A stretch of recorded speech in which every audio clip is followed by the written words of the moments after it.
Good afternoon and welcome to Bophelong, a place of hope. I am Bulem Molebati. Every week on the show, we introduce you to people who have beat the odds and shaped their future in a positive way. You may or may not have identified with some of them, but today we would like to focus on what we have in common as human beings: precious life, the ability to breathe, the pulse that serves as an indicator that we are still active players on the biggest stage called planet Earth. What defines your life? Is it the people in it, material possessions, your relationships, your ambitions, achievement, your failures? Well, Adelaide Matlejoane once had all the answers to these questions until one particular day that changed her life for good. This is how it all began. This week on Bophelong, we caught up with South Africa's finest entrepreneur, Adelaide Matlejoane. The founder of Leago Human Capital invited us into her home to share her life story. I was brought up by a village, and that's including everyone really, and honestly, including your neighbors, including your teachers, including literally everyone. Adelaide's childhood memories are filled with love and family that affirmed her. Mawe, her grandmother, played a pivotal role in her upbringing. As a young girl, I was one of those children, by Longhore, they would say, ba papa, and I used to get that quite often, or hey, wa papa. I was very small in body-wise. I had all sorts of nicknames. Somebody called me Mamngani, somebody called me Odile, very derogatory names. But in it all, I was told to get papa. And I later realized, or actually, this paparing, it's actually having a pleasant personality and also being assertive. She was always the extroverted and active young woman who seized every opportunity that came her way. My grandmother was one of those people that, she was not, she was a domestic worker, but her value system and everything else that she believed in was just too amazing. I would be shocked, and I usually quote her recently more now that she's gone because of the sort of things she used to say. One of the things that I fondly remember is that she would say to me, my baby, Adi, my baby, yes, Mawe, if you can just learn a new word every day, a new English word every day, you would have learned 365 words in a year. And when she was saying it at that time, she said to me, I don't want you to learn 2, I don't want you to learn 3, I want you to learn 1 for the whole day. And then in a year, you will see how many words you would have learned. And it's something that, when she said it, I thought, oh, what is she saying? I can learn 5, I can learn 10.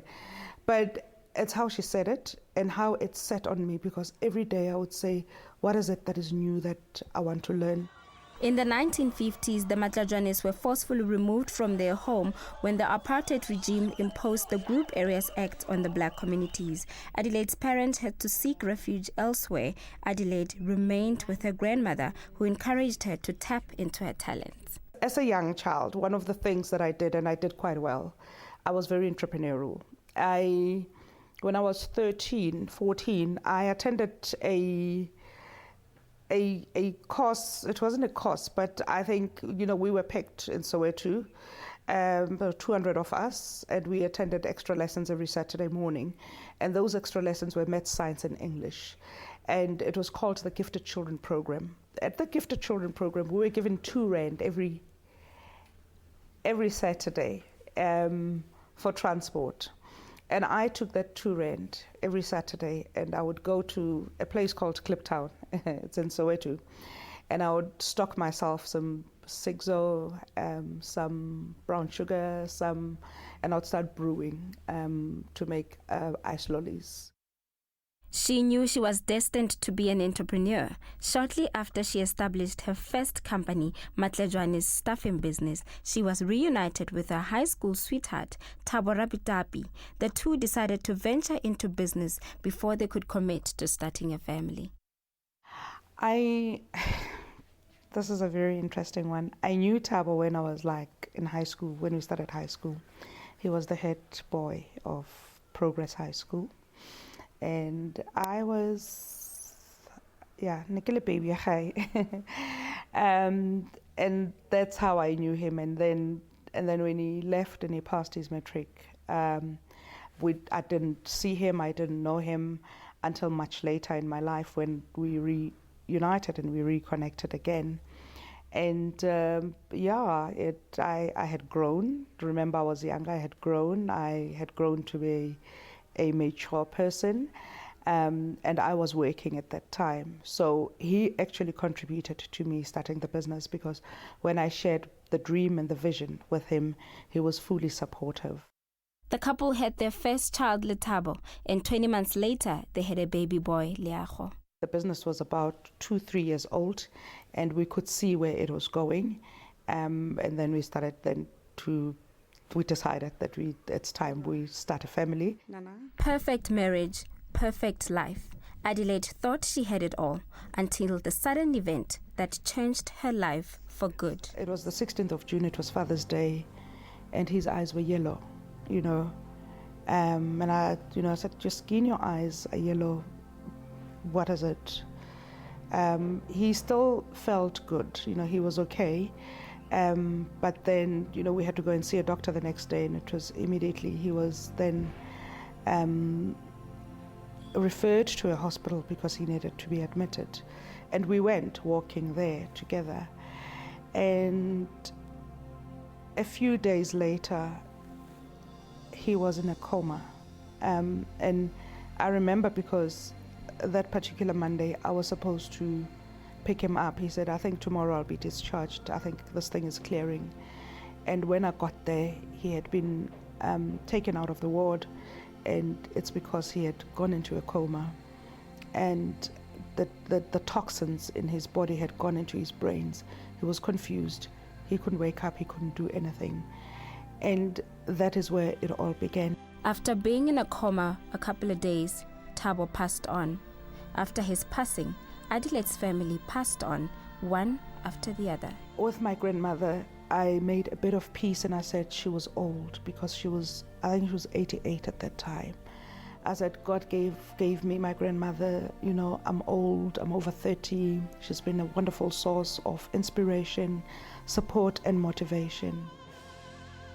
With Thabo, there was a time when I was really bargaining with God and saying, I really do not want my children to grow up without a father.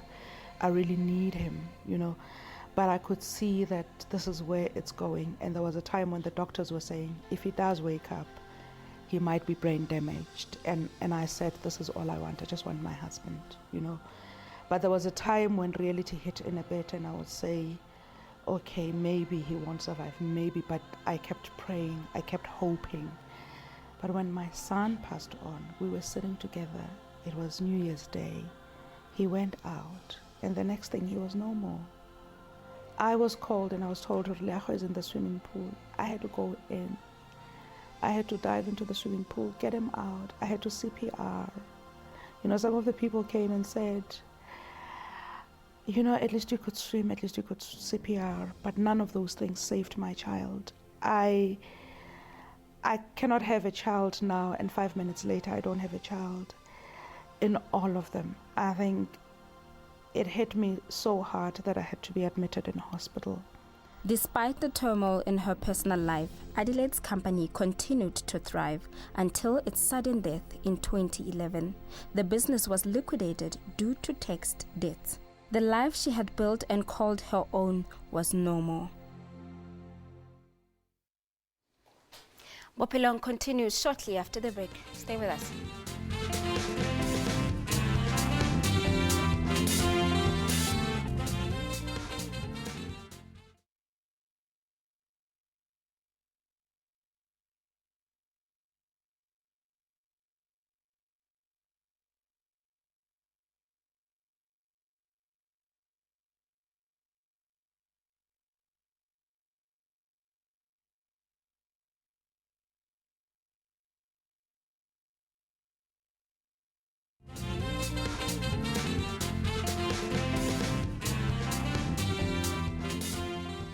Welcome back. Let's continue with the story of Adelaide Matlejoane. Take a look. Adelaide lost people who made her house a home and gave her life meaning. Thabo could no longer whisper words that warmed her heart. Mawe was no longer the voice of reason. Leago's little voice was no longer there to call her mommy. Her mother, Ausvuvu, could no longer answer her cry. The silence has come to haunt her. Then one day, this little light of mine, I'm gonna let it shine. This little light of mine. Adelaide remarried in 2007 and was blessed with a baby girl, Vuyelwa, who brought the melody back into her life. I did get married, by the way, after Thabo, and then the marriage did not work out, and I was blessed with a beautiful girl called Vuyelwa Chandu, and she's 7 now, and at the moment I'm not married, and yeah, I'm working and focusing on bringing up my children. Despite the pain and her failures, Adelaide stayed true to herself. She discovered her true essence. In the year 2013, she released an autobiography, Keeping My Core Intact, the book that captures the essence of the woman she had become. I really feel that God has given me a second chance, a second chance in life. It's out there. It's really, the sky is the limit. I'm really empowered. I have a government that makes sure of that as well. I'm empowered, I'm enabled, I'm favored, I'm anointed. And that's exactly where I am right now, is that, I did not get a heart attack when I lost the business, when I lost material. Therefore, God has been good, and really, I think that little door closed, but I think there's huge things that are awaiting me out there. She is now running her second business, Leago Human Capital, named after her deceased son, Leago. Thabo, who was Leago's best friend, shares her brother's sentiments about her mother. I really look up to my mom. Most of the things that people compliment me on, I've mostly learned from my mom. And I know I give my friends lectures at school and things like that, but it's not things that I really know, it's things that my mom has taught me. Adelaide found her life's melody again. She is now traveling her new journey with her 2 daughters, who she shares her grandmother's life lessons with. I've experienced all sorts of deaths, but this time I lost material. I lost I lost things that are replaceable. The one thing that I'm grateful about and that I'm grateful for is the fact that I did not lose my soul and I did not lose myself in the process. There's quite a number of things I thank God for. Let it shine. Absolutely adorable. Adelaide Matlejoane's story is one that we all can relate to. There is a common thread that runs through all of our lives. The love we feel or felt for our loved ones and the pain that comes with losing them. The beauty of life, though, is the guarantee that your present circumstances cannot be similar to those of your future. Therefore, you can start all over again and rebuild your life again. Let's go for an ad break. We'll be back right after this.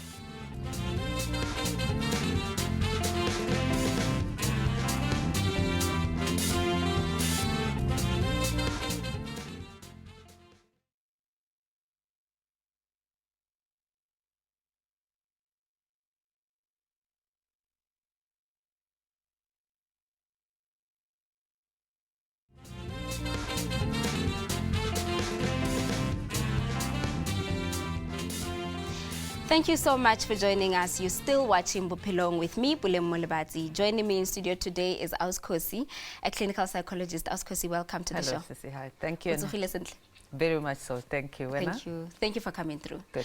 Auskosi, are there different types of trauma? One of the things, I think let's just kind of define what trauma is in this strict sense of the word. When we're talking about trauma, we are talking about an experience or witnessing of an event, whether actual or potentially, that has the ability to threaten one's life through serious injury or death. So That's the classical definition. Whereas there is loss, which may be separate, but it's not necessarily a trauma, it's a loss. But the circumstances are different. So that we would talk about more of a crisis in the sense of a loss, as we're going to refer to, but a traumatic one is when there's a threat or potential threat of serious injury or death. Thank you so much for elaborating. Yeah. Yesterday I shared with you my discoveries when I was doing research, and I found out there's over 19 types of grief. Yeah. And you know, I looked at it and I said, you know, sometimes you experience this in the family where, for example, one of the grief they mentioned, the type of grief they mentioned is absent grief.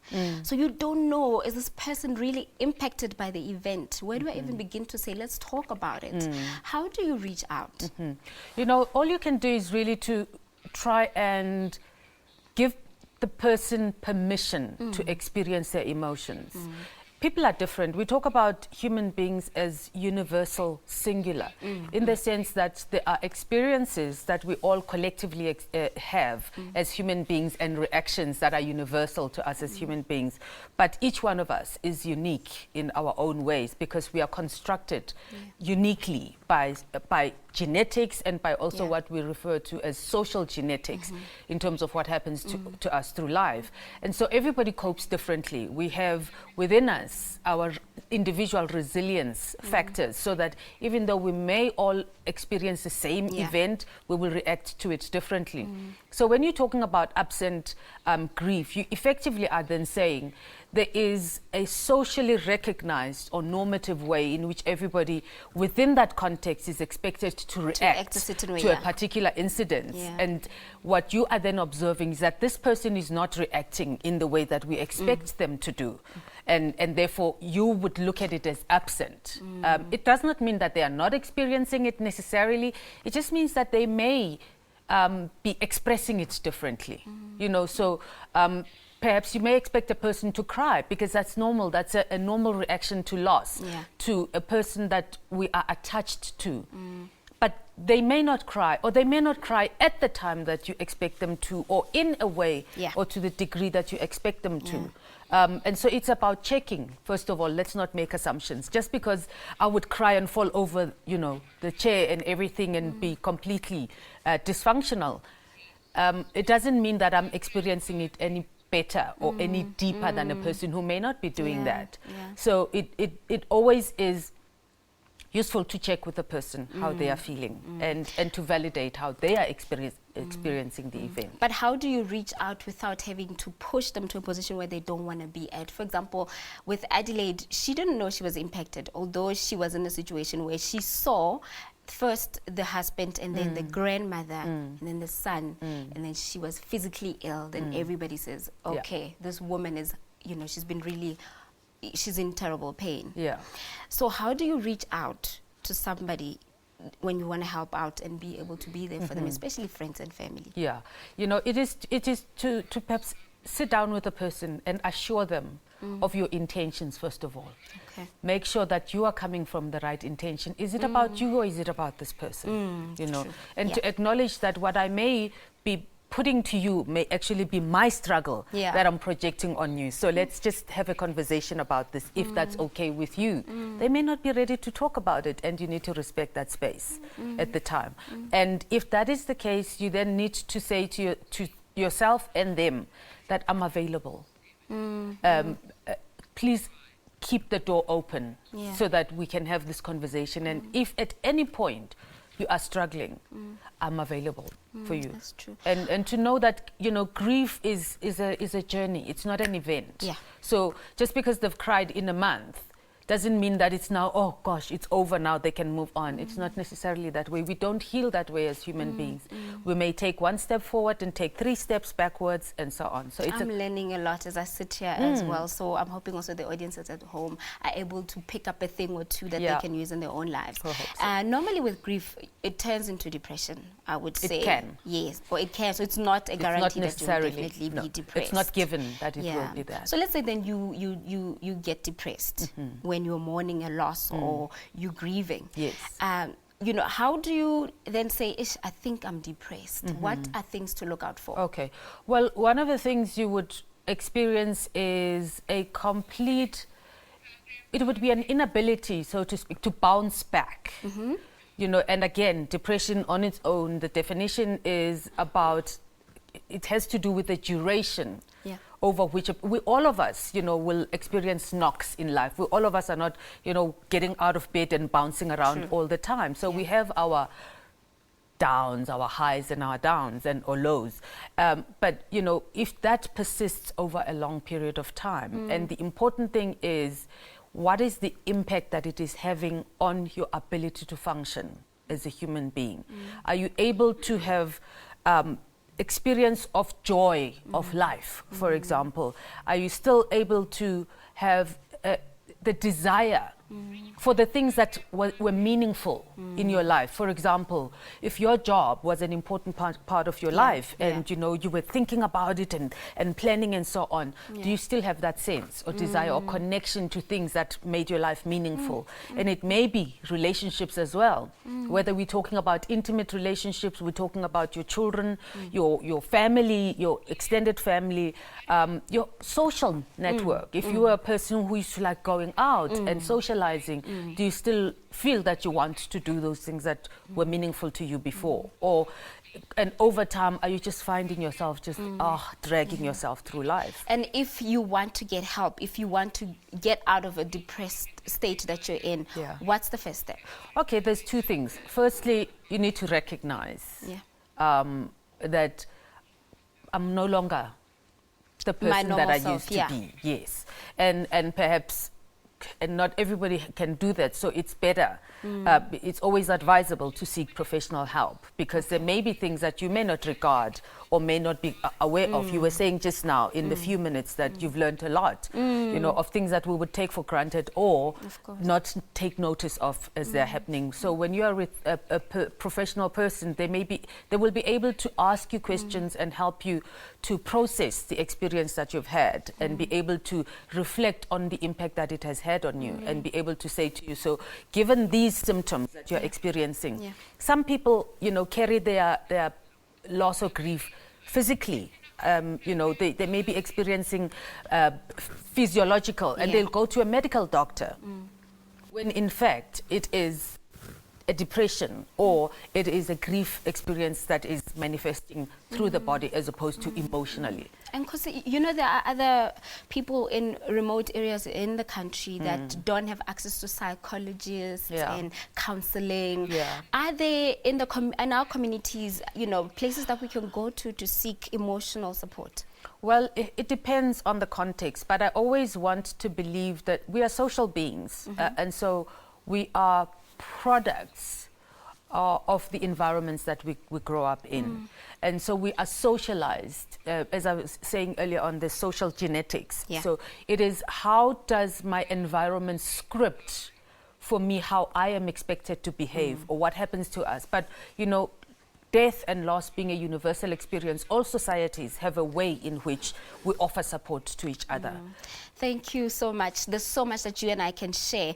But the viewers at home, remember, you can email us should you have any query, any question, or you need us to help you with how you can seek support out there. Our email address is bophelong@sabc.co.za, or you can find us on Twitter @Bophelong Show. Thank you so much, Askosi, for coming through to the show. Otherwise, you can catch the repeat tomorrow. As for me, it's a goodbye for now.